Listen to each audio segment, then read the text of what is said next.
Jekk ma jittieħdux azzjonijiet immedjati din is-sena se tkun diffiċli bħalma kienet is-sena li għaddiet. Dan joħroġ minn analiżi illi saret mill-Ajruport Internazzjonali ta' Malta wara li għala is-sena 2020 bit-tnaqqis ta' 76.1% fit-traffiku fuq is-sena ta' qabel.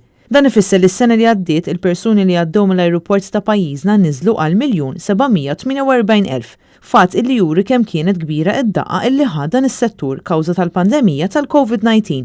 Huwa proprju għalhekk li hemm bżonn jittieħdu deċiżjonijiet urġenti.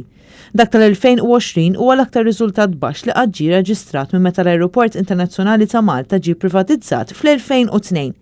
Ix-xahar ta' Diċembru għala is-sena b'46,475 passiġġier, jiġifieri tnaqqis ta' ftit aktar minn 90% fuq l-istess xahar tal-2019.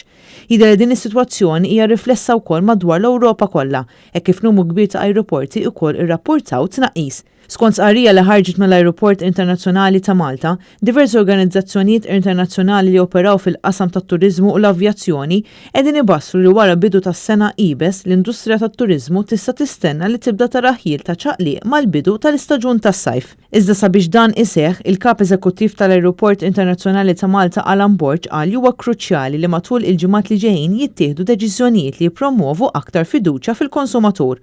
U hawn semma kemm huwa kruċjali li l-vaċċin jingħata bi proċess aktar maġġel.